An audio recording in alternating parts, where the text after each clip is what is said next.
Good morning. It's July 14th, and this is your daily brief in science. Here's everything you need to know.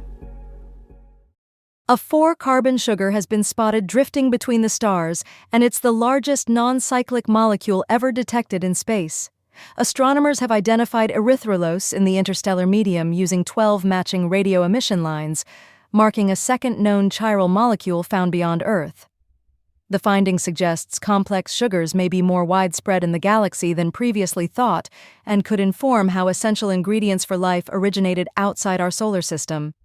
Erythrulose itself isn't a life form, but it can convert into forms that spark prebiotic chemistry, pointing to possible chemical pathways before life on a galactic scale.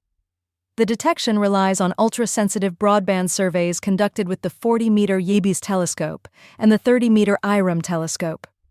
Laboratory spectral fingerprints for sugars were used to confirm erythrulose after glyceraldehyde and dihydroxyacetone were not detected. In the observed cloud, erythrulose is at least 8 times more abundant than the simpler 3-carbon sugars found in this study. The results are published in Nature Astronomy in year 2026, with an online release in July led by Izaskun Jimenez Serra. Lead author Jimenez Serra and independent expert Erica Hamden emphasize the broader implications for spotting complex organic molecules in space. Hamden notes erythrulose as a pristine example of interstellar material and clarifies her non-involvement in the research. Erythrulose is a 4-carbon ketose associated with raspberries and some Earth products, identified through 12 matched spectral lines, underscoring more complex interstellar chemistry than previously thought. A new Ebola vaccine trial is underway in the United Kingdom using the same viral vector technology as the COVID-19 shot, with Oxford researchers leading the effort. Recruitment is in progress, and vaccinations could start in the coming weeks if regulatory approval is granted. The Bundibugyo outbreak in the Democratic Republic of Congo is the third largest Ebola outbreak on record, with more than 1,800 confirmed cases and around 600 deaths, and there are currently no approved drugs or vaccines for this strain. The report notes ongoing global collaboration and rapid mobilization to respond to evolving Ebola outbreaks, with coverage from news partners and United Kingdom radio updates. Collaborations with partners in Uganda aim to prepare for trials in Africa and accelerate development across regions affected by the outbreak. Adar Poonawalla of Serum Institute of India stresses speed, preparedness, and global collaboration in rapid vaccine development during outbreaks. Professor Teresa Lambie highlights urgency due to the Bundibugyo outbreak and the rapid move toward Phase 1 trials, coming 57 days after the World Health Organization declared the outbreak a public health emergency of international concern. The piece frames the effort as an example of British science delivering rapid, careful, life-saving results that matter globally. There is also a light human interest segment on innovative backyard pubs and standard media branding. The report notes there are currently no approved vaccines or drugs for Bundibugyo Ebola virus, underscoring the need for swift clinical development. A new project called Ecology of War and Peace uses quantum-enhanced agent-based modeling to study why chimpanzees can be more violent while bonobos are more peaceful, combining field research from the Jane Goodall Institute with the B3GET model and hybrid quantum classical computing inputs from Formation Q, the University of Minnesota, and IonQ. The goal is to calibrate large-scale behavioral models more accurately to identify critical chimpanzee habitats, monitor population changes, and inform more effective conservation strategies. Researchers will manipulate ecological variables like food distribution and home range size to see how cooperation versus aggression emerges, aiming to pinpoint ecological conditions that differentiate chimpanzee violence from bonobo peacefulness. IonQ's market profile shows a high price-to-sales ratio around 68, with no reported price-earnings ratio but a solid Altman Z-score of 6.12, indicating financial stability. IonQ positions itself as quantum computing as a service hardware, offering QCaaS via cloud platforms, with a market capitalization near $14.5 billion. Readers can find more information on IonQ on Guru Focus's stock page and related screener tools. The partnership provides IonQ credibility by demonstrating hybrid quantum classical workflows and the ability to apply hardware to real scientific problems, potentially broadening its customer base beyond government and commercial users.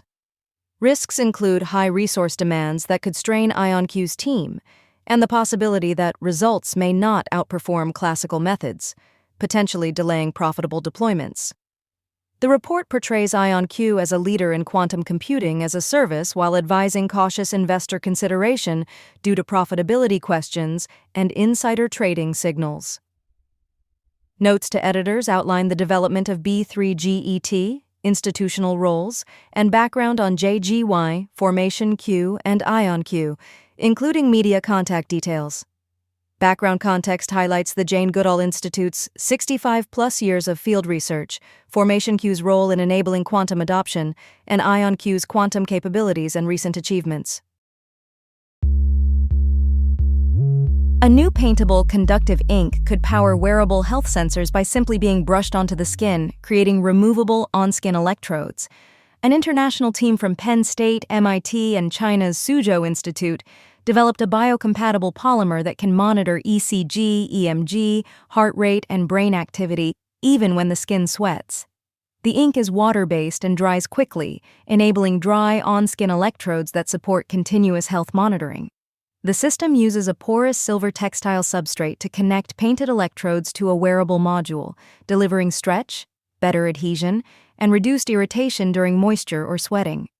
The electrodes expand over 150% of their original size while staying connected during movement, thanks to that porous textile.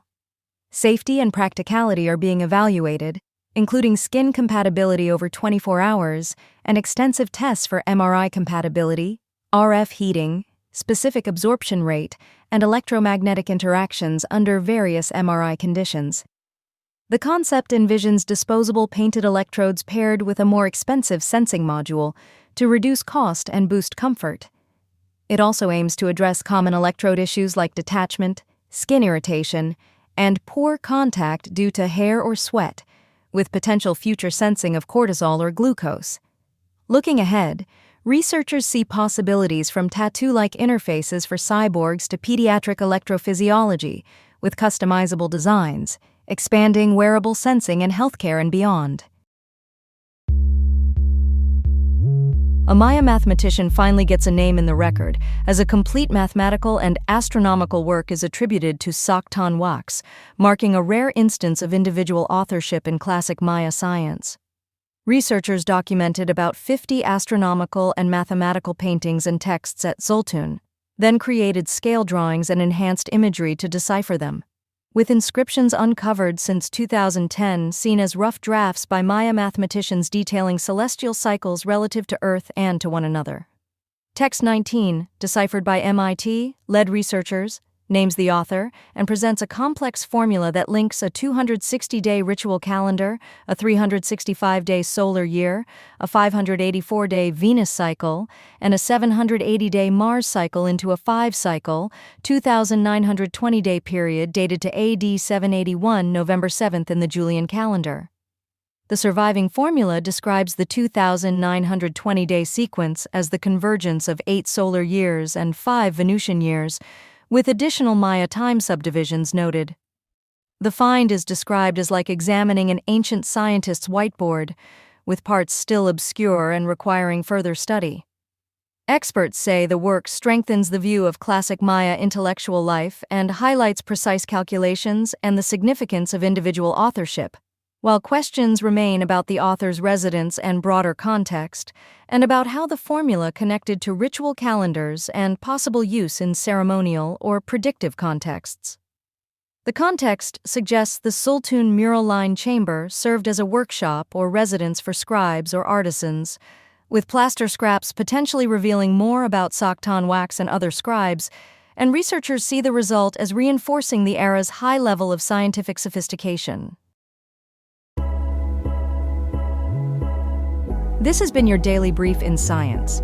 To read more about these stories, follow the links in the episode bio. You can also subscribe to these updates via email at www.brief.news.